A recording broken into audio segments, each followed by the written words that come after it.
discussion, and particularly influenced, I think, by some of what Albert said about China a few minutes ago.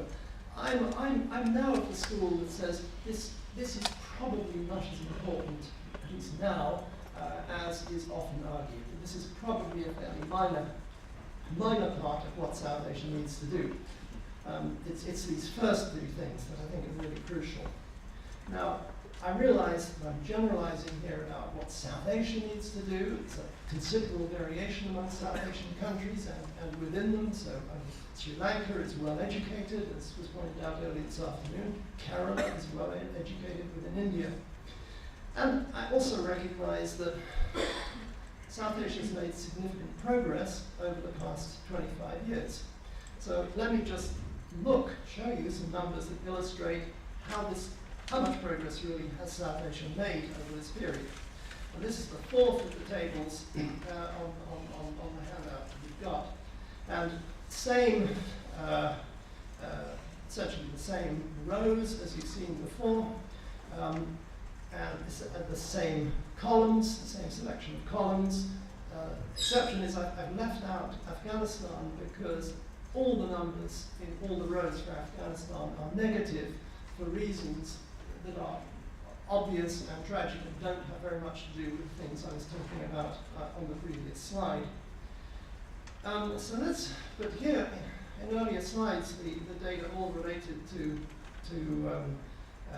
levels, but here you've just got changes between 1990 and 2010. Well, let's start by comparing the first two columns and look at progress in South Asia compared to progress in East Asia. It's the same set of East Asian countries at the beginning and the end of the period, I should emphasize. So South Asia has clearly made progress in factory employment.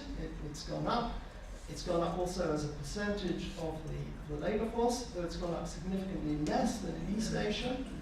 And the share of the ratio of labor-intensive manufactured exports to GDP has also gone up in South Asia. But again, it's gone up by less than in East Asia.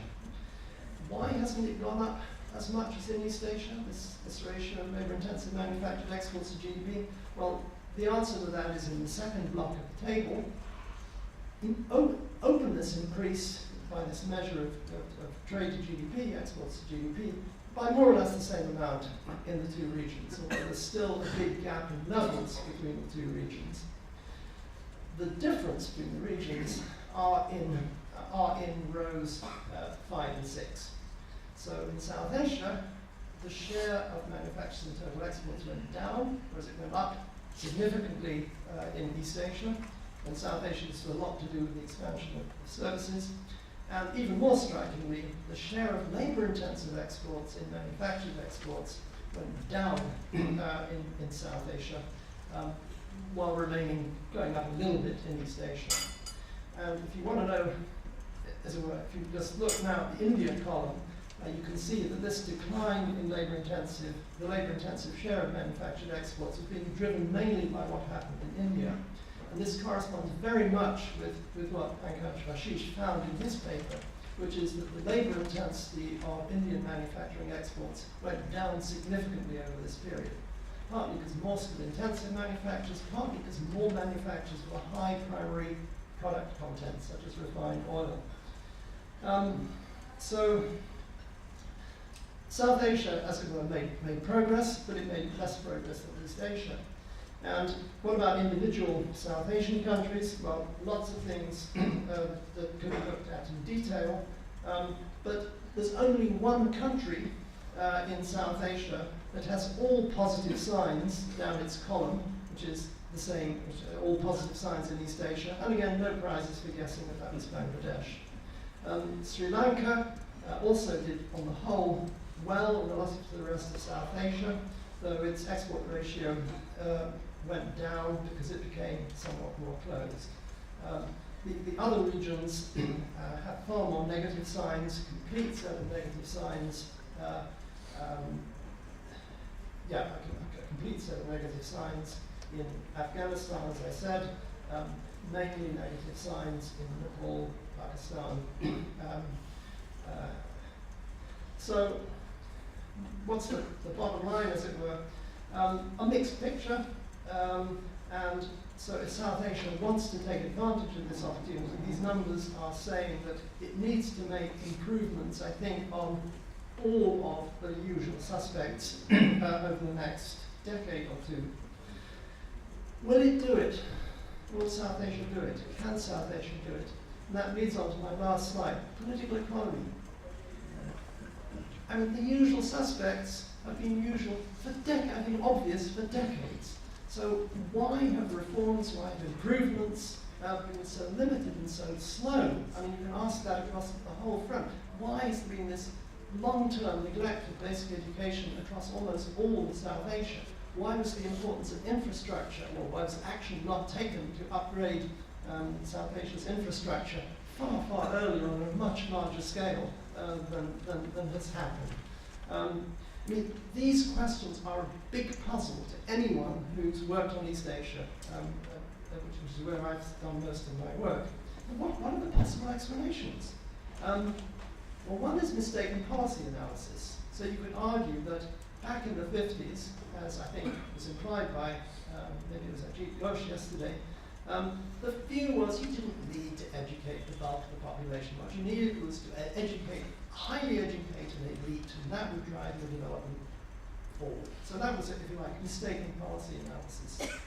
The other possibility is, in some areas, the policy analysis was right, but because of some kind of political paralysis, you weren't able to act. And that might be true of infrastructure. People knew that infrastructure was important, but they just couldn't actually, for political reasons at various levels, get their act together. And it was mentioned yesterday, I think Robin Burgess said, that the mayors of South Asian cities just have far less incentive and far less power to bring about improvements than those in East Asia. So I think this might be an illustration of that. And a more profound possibility is that in South Asia, certainly as compared to East Asia, elites have just been much less interested in broad-based development.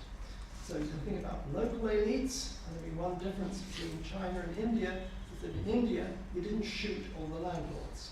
So you retained an elite in local areas that have no particular interest in broad-based development.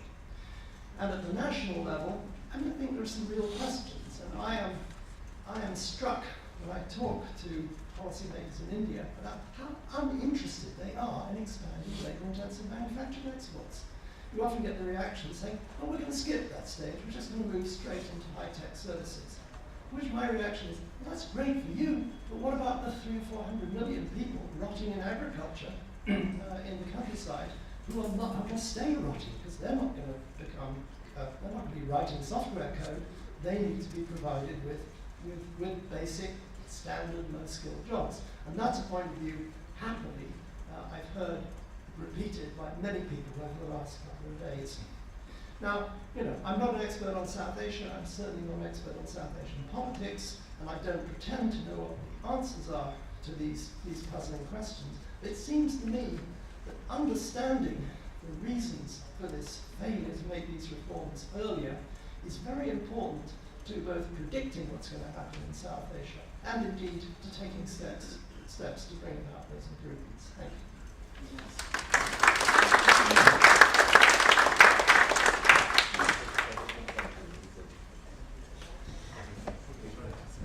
Thank you very much, Adrian. You've really given not only a tour d'horizon, but also to the force. You've really cut enormous amount of ground and sort of mixed sort of analytical academic stuff with real world aspirations at the same time. So many thanks for that. In the process, of course, you've gone over budget. but we forgive you since since you've given such an excellent valedictory lecture. But that does mean that we have a maximum, and I'm now stretching it, of 8 to 10 minutes for questions and answers. So how fast you can get your hand up is very important, because I only recognize 3. Nobody said 1, 2, 3. Okay. Please. No, I'm looking at you. I'm sorry, I can't use the nameplate. I was wondering, in fact, what is the message, in fact, that the Nepal carries, because all the indicators has a negative kind of sign in the last year of the slides. On this side first. Well, it doesn't matter. I'll come back to it. Okay, come. Right here. No, right here. Well, thank you, Professor Adrian, for fascinating. I really have something to add to it in terms of the political economy. You see, one of the things was that when we liberalized and got rid of the Raj, of what you call the license Raj, we opened up industry and others. But infrastructure was where the major investments were, and therefore the political corruption was most in those particular areas. And that explains a lot in terms of the fact that we messed up our energy. And the second question I raised may be somewhat controversial, that defense expenditures in the region have been continuing to go up. And I don't know how much of the resources which have gone to defense have been the same in East Asia, and which could have sort of helped infrastructure. Thank you. Last question, Ali.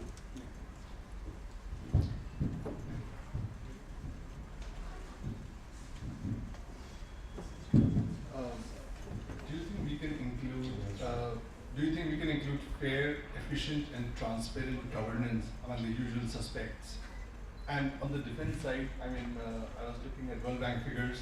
So India is the only economy in the top 10 economies in the world which spends more on military than health or education. The only economy in the top 10.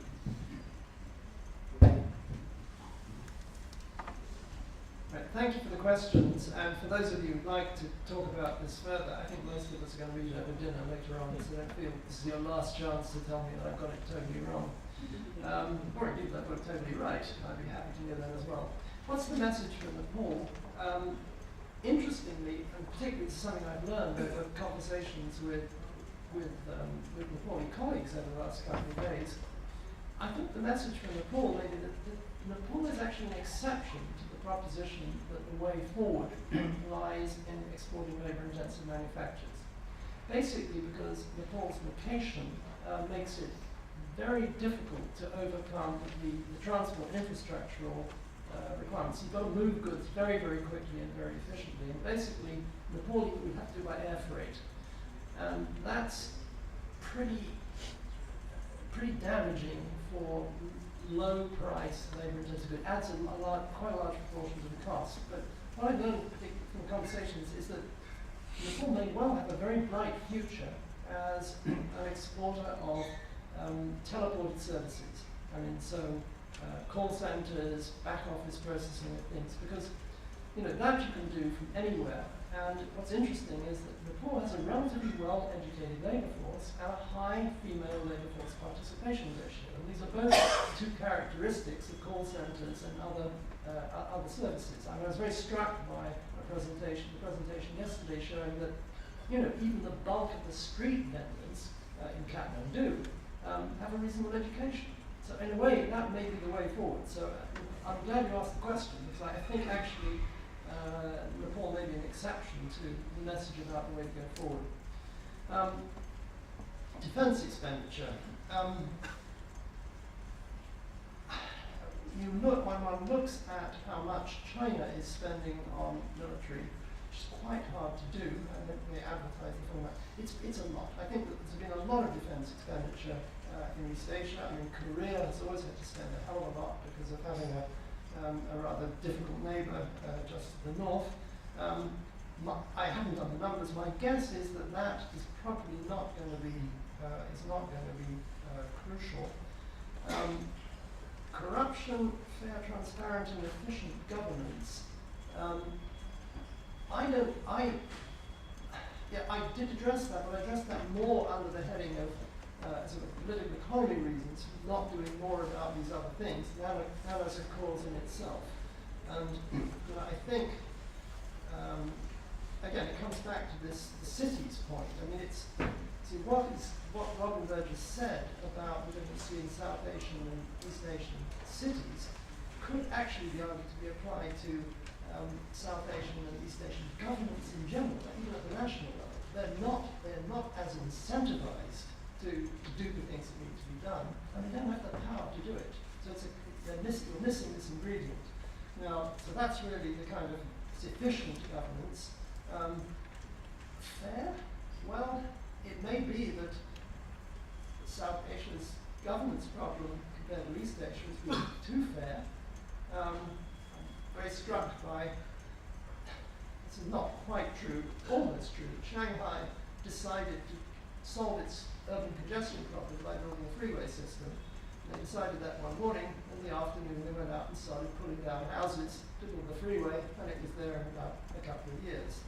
In Calcutta, you can still see the posts that they put in, I don't know how many decades ago, part of their freeway plan. So the governance thing is very tricky in the comparison between East and South Asia. So let me stop there. Thank you very much for the questions. Thank you. Adrian, I just want to leave you with a couple of thoughts, since I may not be able to make it to dinner. One is that, what leaps up from some of your, if you break out South Asia into the countries, is, as you pointed out, that Bangladesh, and to a slightly lesser extent, Sri Lanka, are very different. Of course, they're somewhat smaller, but not, Bangladesh is still a pretty big populous country by world standards. Sri Lanka, you could argue, is not quite so. But the case of Bangladesh is, to me, very striking. And it's hard to make the point that, they necessarily had, incredibly superior governance. That is, from what my knowledge of the subject is, which is somewhat. It seems to me, and maybe I'm being just a very old-fashioned economist, that two things which were worth looking at in a kind of cross-country way within this grouping of countries, at least 2 or 3 countries, is path dependence of policy. When you go down the wrong road, as a lot of people would agree that this set of integration, trade, labor market linkages, policies, and so forth, India did for a rather long time before it began to change. Bangladesh, for different reasons, perhaps didn't go quite that far and quite that deep down there. So once it kind of, for a set of circumstances which perhaps require explanation, decided to go down government exports and primary education and all the other good things that happened in Bangladesh after 1975-80 thereabouts, it seemed to happen. And so that, basically the sort of cross-country comparison plus the sort of path dependence problem. I just throw it to you as something to think about. You don't necessarily have to do It's a very nice question. I have to reply to it, particularly because my answer is very influenced by various conversations I've had with Bangladesh, including Salim over the last couple of days, and with another Bangladeshi economist in Australia, where I worked before. And you see, what I take away from I'm not an expert on Bangladesh, but what I take very what you said is that what you said was they decided to go down the path of manufactured exports and expanding primary education. They didn't. They didn't get the government to make a decision at all. And it was the private sector. The point about the Bangladesh government is that it is so incompetent it couldn't actually stop these things happening when the private sector decided to do them. And this is true both if you look at the way in which the garments industry evolved. It was private investors coming in to take advantage of a profitable opportunity to deal with the problem of quotas that they were facing in the US. The expansion of primary education in the social sector has been fundamentally actions by NGOs. So I think, in a way, the success of Bangladesh was having a totally ineffective government. In some areas in India, I think where there's been big success. In software in India, I think it's the same thing. It just wasn't regulated, and mercifully it didn't require reliance on India's terrible transport infrastructure. So again, that happens spontaneously. And if you look at the sector in which India has the strongest real comparative advantage for a very long period of time, and it's still true in the manufacturing sector, it's cut diamonds, it's cut gems. Right? It's actually unregulated, and you don't need much in the way of transport infrastructure, you just need big pockets. You can go in and out. So again, this was a success because government didn't get involved.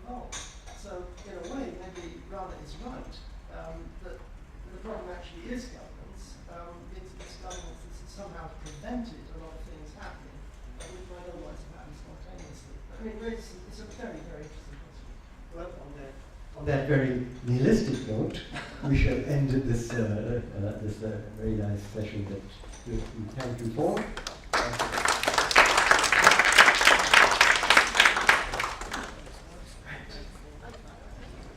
Can I just say, abrogate another role and say, and I know that Deb is going to get up and talk, but I really think on behalf of all the people who've been invited to this conference that we owe ICRIER and Deb and Pratim and all the people who organised it an enormous vote of thanks for organising, you know, a very challenging and a brilliantly successful conference. So before he speaks, I think we should thank him.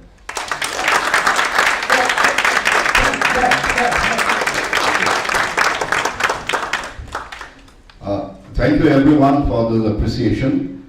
Ending a conference is not easy because we meet for 2 days, we become friends, we chat, we deliberate, we argue and everything.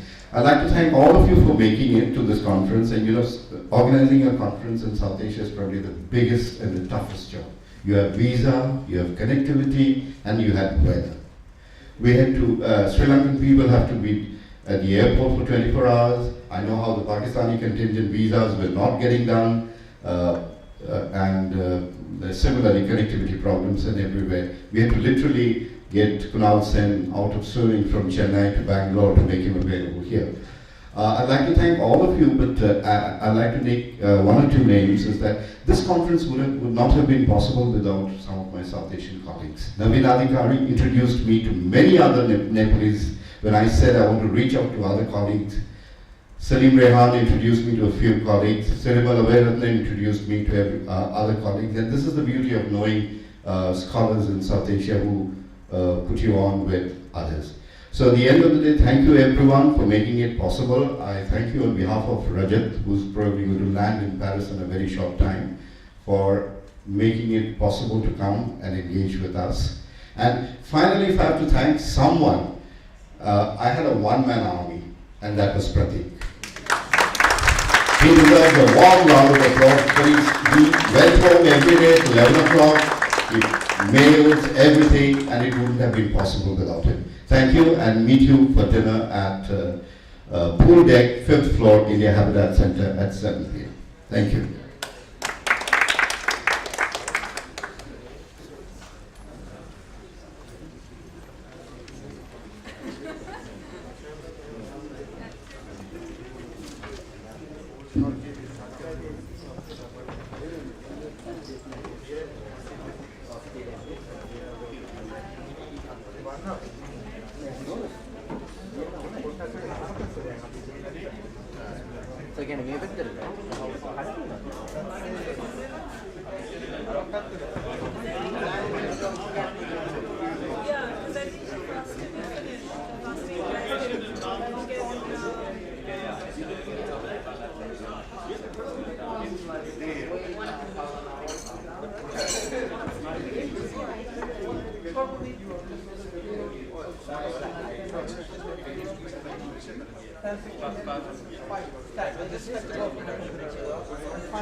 We just need a phone. So let's wait in front of the or outside of.